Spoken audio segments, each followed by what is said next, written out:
Tempo comum, sexto domingo, ciclo C. Tema 45. Humildade pessoal e confiança em Deus. Pontos 1. Só quem é humilde pode confiar de verdade em Deus.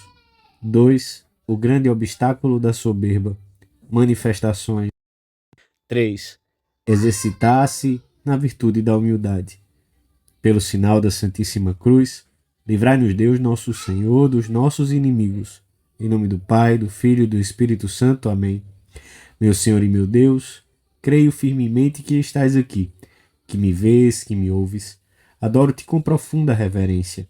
Peço-te perdão dos meus pecados e graça para fazer com fruto este tempo de oração. Minha Mãe Imaculada, São José, meu Pai e Senhor, meu anjo da guarda, intercedei por mim.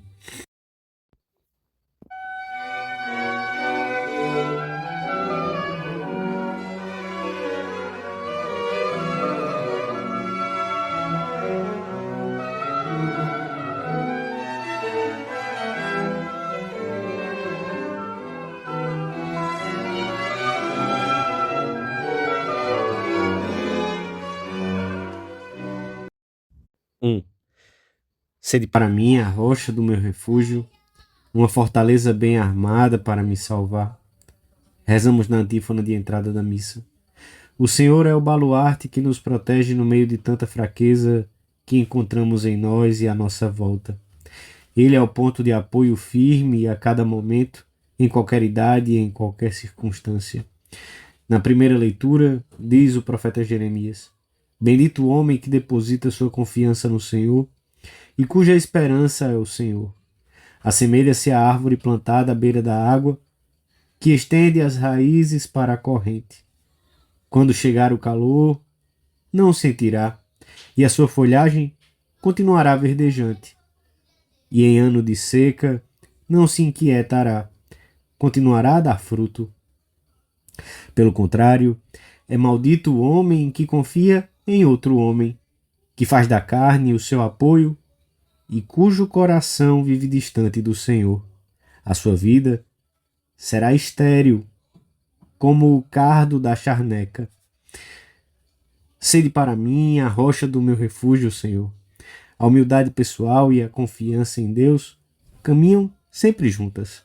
Só o humilde procura a sua felicidade e a sua fortaleza no Senhor. Um dos motivos pelos quais os soberbos andam à cata de louvores e se sentem feridos por qualquer coisa que possa rebaixá-los na sua própria estima ou na dos outros, é a falta de firmeza interior. O seu único ponto de apoio e de esperança são eles próprios. Não é outra a razão porque, com muita frequência, se mostram tão sensíveis à menor crítica, tão insistentes em sair-se com a sua, tão desejosos de ser conhecidos, tão ávidos de consideração.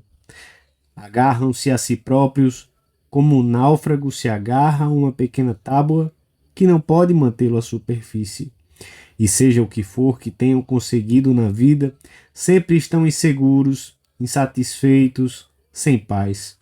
Um homem assim, sem humildade, que não confia nesse Deus que, como Pai que é, lhe estende continuamente os braços, habitará na aridez do deserto, terra salobra e inóspita, como nos diz a liturgia da missa de hoje. O cristão tem toda a sua esperança posta em Deus, e porque conhece e aceita a sua fraqueza, não se fia muito de si próprio. Sabe que em qualquer tarefa ou empreendimento deverá mobilizar todos os meios humanos ao seu alcance, mas também sabe que antes de mais nada deve contar com a oração.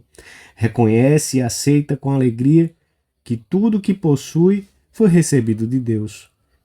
A humildade não consiste tanto no desprezo próprio, porque Deus não nos despreza, somos obra saída das suas mãos, mas no esquecimento de nós mesmos e na abertura total para Deus.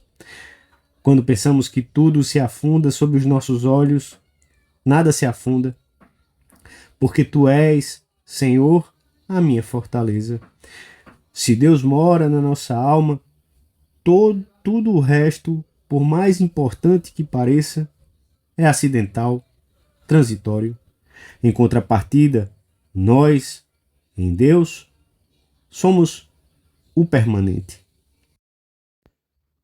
2. Os maiores obstáculos que o homem encontra para caminhar em seguimento de Cristo têm a sua origem no amor desordenado de si próprio, que leva umas vezes a supervalorizar as suas forças e outras a cair no desânimo e no desalento. É uma atitude permanente de monólogo interior em que os interesses próprios se agigantam ou se exorbitam e o eu sai sempre enaltecido. A forma mais vil de enaltecer-se é desacreditar o próximo. Os orgulhosos não gostam de ouvir louvores aos outros e estão sempre ansiosos por descobrir deficiências naqueles que sobressaem neste ou naquele aspecto.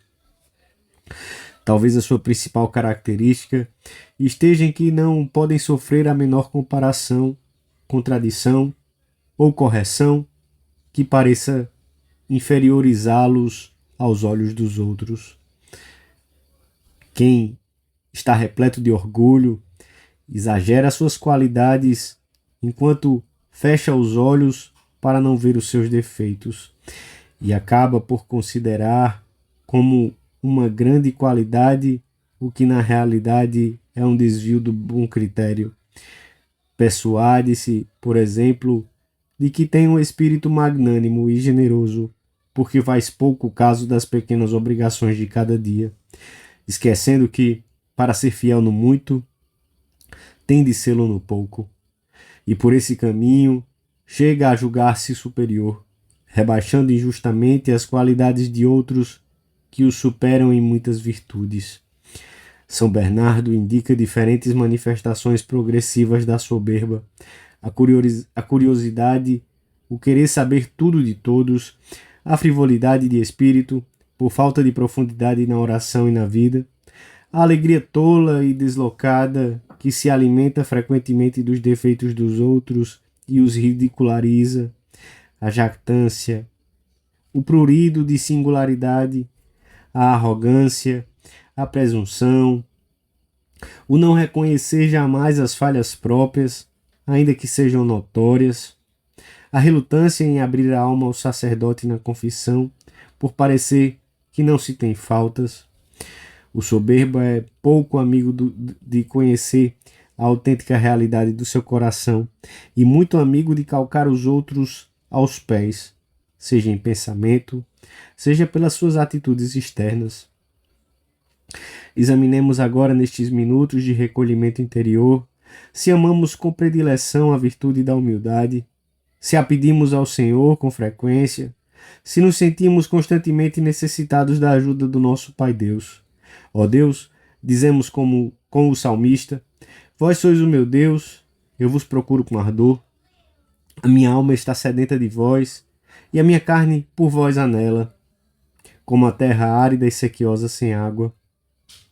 Se formos homens de oração, cresceremos em conhecimento próprio e não teremos nenhuma vontade de comparar-nos com os outros, e menos ainda de julgá-los. Se és tão miserável, como estranhas que os outros tenham misérias? 3. Juntamente com a oração, que é sempre o primeiro meio de que devemos socorrer-nos, procuremos ocasiões de praticar habitualmente a virtude da humildade, nos nossos afazeres, na vida familiar, quando estamos sozinhos.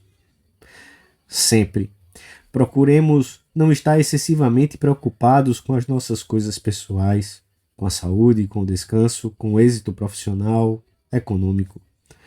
Procuremos, na medida do possível, falar pouco de nós mesmos, dos nossos assuntos, daquilo que nos exaltaria aos olhos dos outros.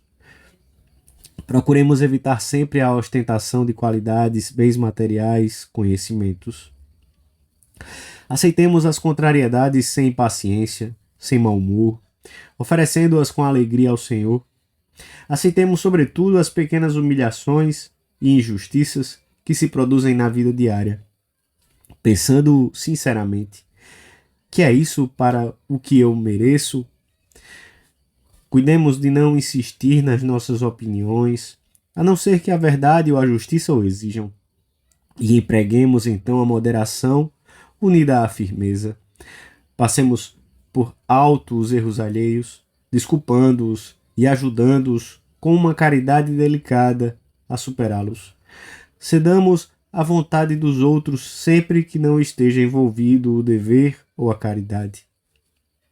Aceitemos ser menosprezados, esquecidos, não consultados nesta ou naquela matéria em que nos consideramos mais experientes ou com mais conhecimentos. Fujamos de ser admirados ou estimados, retificando a intenção perante os louvores e elogios. Devemos procurar alcançar o maior prestígio profissional possível, mas por Deus, não por orgulho nem por sobrepujar os outros. Esforcemo-nos, enfim, por gloriar-nos das nossas fraquezas junto do sacrário, aonde iremos pedir ao Senhor que nos dê a sua graça e não nos abandone, reconhecendo uma vez mais que não há nada de bom em nós que não venha dele, e que o nosso eu é precisamente o obstáculo, o que tolhe a ação do Espírito Santo na nossa alma. Aprenderemos a ser humildes se nos relacionarmos sempre mais intimamente com Jesus. A meditação frequente da paixão levar-nos-á a contemplar a figura de Cristo humilhado e maltratado até o extremo por nós. Acender-se-á então nosso amor por ele e um desejo vivo de imitá-lo no seu aniquilamento. O exemplo da nossa mãe, Santa Maria, Ancilla Domini, escrava do Senhor, incitar-nos a amar a virtude da humildade. Recorremos a ela ao terminarmos a nossa oração, pois ela é ao mesmo tempo uma mãe de misericórdia e de ternura, a quem pessoa alguma jamais recorreu em vão. Abandona-te cheio de confiança no seio materno. Pede-lhe que te alcance esta virtude que ela tanto apreciou. Não tenhas medo de não ser entendido. Maria pedirá para ti a esse Deus que eleva os humildes e reduz ao nada os soberbos. E como Maria é onipotente junto do seu filho, será ouvida com toda certeza. Dou-te graças, meu Deus, pelos bons propósitos, afetos e inspirações que me comunicaste nesta meditação. Peço-te ajuda para os pôr em prática. Minha Mãe Imaculada, São José, meu Pai e Senhor, meu anjo da guarda, intercedei por mim.